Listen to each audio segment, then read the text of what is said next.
নমস্কাৰ আসসালামু আলাইকুম বন্ধু বান্ধৱীসকল আশা কৰোঁ আপোনালোকে সকলোৱে ভালে আছে আজি আপোনালোকৰ কাৰণে আৰু এটা নতুন ভিডিঅ' লৈ আহিছোঁ আজি ভিডিঅ'টোৰ বিষয়বস্তু হৈছে পঞ্চায়ত নিৰ্বাচনত যিবিলাক ক্যান্ডিডেটে প্ৰতিদ্বন্দ্বিতা আগবঢ়াইছে প্ৰত্যেক ক্যান্ডিডেটে ইলেকশ্যন এক্সপেন্ডিচাৰ আপোনালোকে কিন্তু জমা দিব লাগে চৰকাৰৰ ফালৰ পৰা গাইডলাইন জাৰি কৰা হৈছে যে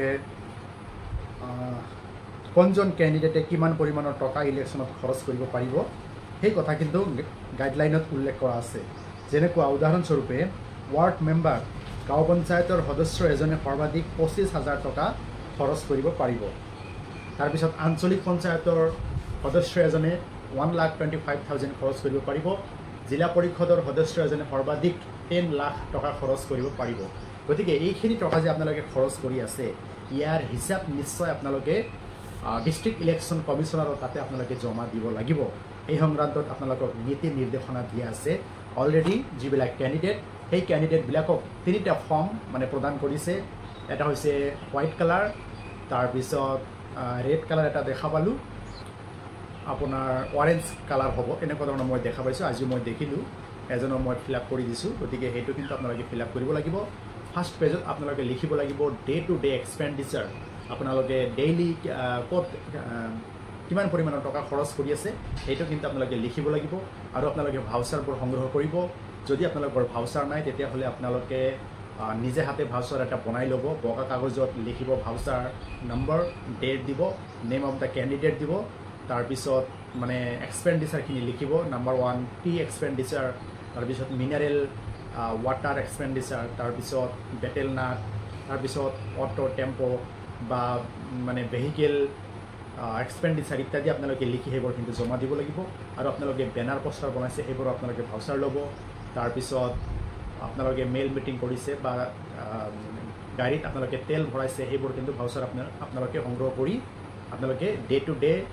যেটো এক্সপেন্ডিচাৰ আছে সেই তাতে আপোনালোকে লিখিব লাগিব এনেকৈ কিন্তু আপোনালোকে ইলেকশ্যন এক্সপেন্ডিচাৰখিনি আপোনালোকে জমা দিব লাগিব এতিয়া আপোনালোকৰ ফালৰ পৰা জেৰক্স কপি লৈ আছে আৰু আপোনালোকে হেবৰ ৰেজিষ্টাৰবোৰ সম্পূৰ্ণৰূপে ফিল আপ কৰি আছে না নাই হেবৰ কিন্তু আপোনালোকে চাই আছে ইলেকশ্যনৰ পিছত আপোনালোকে কিন্তু এটা এফিডেভিট দাখিল কৰিব লাগিব ইয়াতে আছে এফিডেভিটৰ মই ইয়াতে উল্লেখ কৰিছো যে নিৰ্বাচন অনুষ্ঠিত হৈ যোৱাৰ পিছত প্ৰাৰ্থীয়ে দাখিল কৰিব লগা এফিডেভিট হলফনামাৰ নমুনা ইয়াত কিন্তু উল্লেখ কৰা আছে ইলেকশ্যনৰ পিছত আপোনালোকে প্ৰত্যেক ক্যান্ডিডেটে যিমান ক্যান্ডিডেট ইলেকশ্যনত কন্টেস্ট কৰি আছে সবে কিন্তু এই এফিডেভিটটো দিব লাগিব এফিডেভিটৰ নমুনা মই ইয়াতে মোৰ কিতাপত উল্লেখ কৰিছো আৰু ইয়াতে বিভিন্ন কথা ইয়াতে উল্লেখ কৰা আছে কিতাপৰ নাম হৈছে পঞ্চায়ত নিৰ্বাচন আৰু অসম পঞ্চায়ত আইন সন্দৰ্ভত জানিবলগীয়া বহু কথা কিতাপটো মই নিজে লিখিছো আৰু ইয়াতে বেক সাইডত দিয়া আছে সন্তানৰ সংখ্যা তাৰ পিছত যদি বাল্য বিবাহৰ লগত জড়িত হয় কোনোবা ক্যান্ডিডেট একচুয়ালি বাল্য বিবাহৰ লগত জড়িত হয় কিন্তু হেতু অভিযোগ হোৱা নাই যাৰ ফলত তেখেতে বৰ্তমান কিন্তু ইলেকশ্যনত কন্টেস্ট কৰি আছে ইলেকশ্যনৰ পিছত যদি আপোনালোকে প্ৰমাণ দিব পাৰে অভিযোগ দি তেতিয়া হলে নিৰ্বাচনত জিকিলেও পদৰ পৰা আপোনালোকে খাৰিজ কৰিব পাৰিব তাৰ পিছত প্ৰাৰ্থীয়ে কেতিয়া পদৰ পৰা অপহৰণ হ'ব ক্যান্ডিডেট এজনে ইলেকশ্যনত জিকাৰ পিছত কেনেকুৱা ধৰণৰ কাম কাজ কৰিলে এই পদৰ পৰা বৰখাস্ত কৰিব পাৰিব ইয়াত উল্লেখ কৰা আছে গতিকে খুবেই ইম্পৰ্টেন্ট কিতাপখনৰ দাম হৈছে মাত্ৰ 100 টকা আপোনালোকে যদি মানে ডাকঘৰৰ জৰিয়তে ল'ব বিচাৰিছে অতিৰিক্ত 60 rupees আপোনালোকে দিব লাগিব যদি কিতাপখন কাৰোবাৰ প্ৰয়োজন হয় আপোনালোকে কমেন্ট বক্সত আপোনালোকৰ নেম এড্ৰেছ আৰু ডেসক্ৰিপশন বক্সত ডিটেইলছ দিয়া আছে সেইখিনি চাই ল'ব ধন্যবাদ হেভ এ নাইস ডে